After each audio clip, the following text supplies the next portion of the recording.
আসসালামু আলাইকুম। আজকে আমি মাত্র হাফ কাপ গুঁড়া দুধ দিয়ে নরম তুলতুলে রসে ভরা মালাই চপ মিষ্টি বানিয়ে দেখাবো। যারা মিষ্টি বানাতে গেলে ভেঙে যায় গলে যায় তাদের জন্য আমার আজকের এই রেসিপি একদম পারফেক্টভাবে মিষ্টি বানিয়ে দেখাবো। তাহলে চলুন দেখে নিই।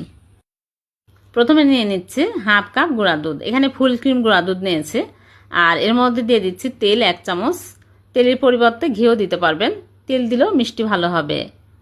এখন আমি ভালো করে ঘষে ঘষে মিশিয়ে নিব। তারপর একটা ডিম ভেঙে ভালো করে ফেটে নিয়েছি, অল্প অল্প করে দিব আর মেখে নেব। নরম করে মেখে নিতে হবে। এখানে একটা ডিমের অর্ধেক লেগেছে আর অর্ধেকটাই বেঁচে গেছে। এখন আমি সাথে সাথে হাত ধুয়ে হাতে তেল লাগিয়ে নিয়ে এরকম করে অল্প অল্প করে নিয়ে চপের শেপ দিয়ে নিচ্ছি। গোল করে একটু চ্যাপটা করে নেব, বেশি চ্যাপটা করা যাবে না, তাহলে মালাইয়ের মধ্যে দেওয়ার সাথে সাথে মিষ্টিগুলো একদম পাতলা হয়ে যায়। এরকম করে একটু চ্যাপটা করে সবগুলো মিষ্টি বানিয়ে নেব।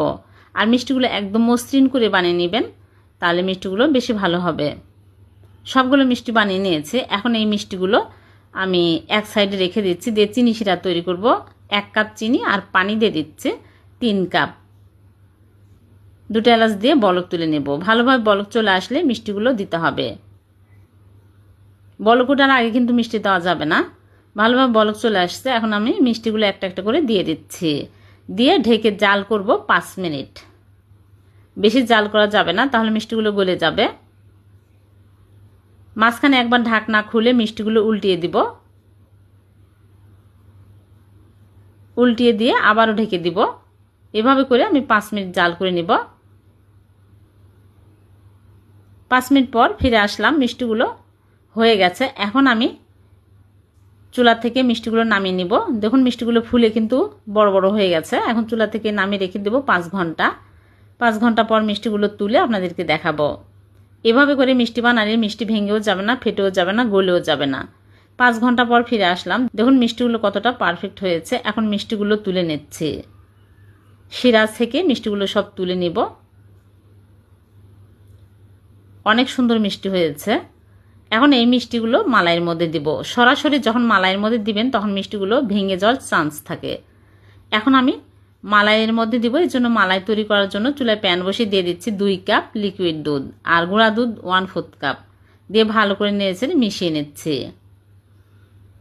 তারপর এখানে চিনি দিয়ে দিচ্ছি 2 টেবিল চামচ। চিনি পরিমাণ মতো দিতে হবে, যেহেতু আগে মিষ্টিগুলো জাল করা আছে, কম চিনি দিলে হবে। এখন আমি বলক উঠে গেছে, মিষ্টিগুলো দিয়ে 2 মিনিট জাল করে নেব। বেশি জাল করা যাবে না।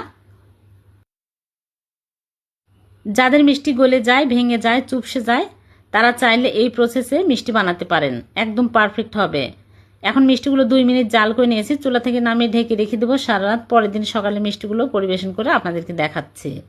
দেখুন মিষ্টিগুলো কতটা লোভনীয় হয়েছে, একদম পারফেক্ট হয়েছে, রসে টইটুম্বর।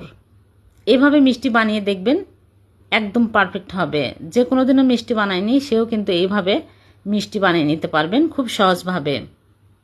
সবগুলো মিষ্টি তুলে উপর দিয়ে জাফরান দিয়ে সাজিয়ে নিলাম। হয়ে গেল মালাই চপ মিষ্টি। খুবই সহজ আর খুবই মজার। একটা তুলে কেটে দেখাচ্ছে কতটা মজার হয়েছে, একদম রসে টইটুম্বর হয়ে গেছে। এরকম মিষ্টি যদি ঘরে বসে তৈরি করা যায় তাহলে আর দোকান থেকে কেন কিনে খাবেন, ঘরে বসে খুব সহজে যখন তখন বানিয়ে খেতে পারবেন। ভিডিওটি ভালো লাগলে লাইক কমেন্ট শেয়ার করে দেবেন। আবার দেখা হবে নতুন কোনো রেসিপিতে। আল্লাহ হাফেজ।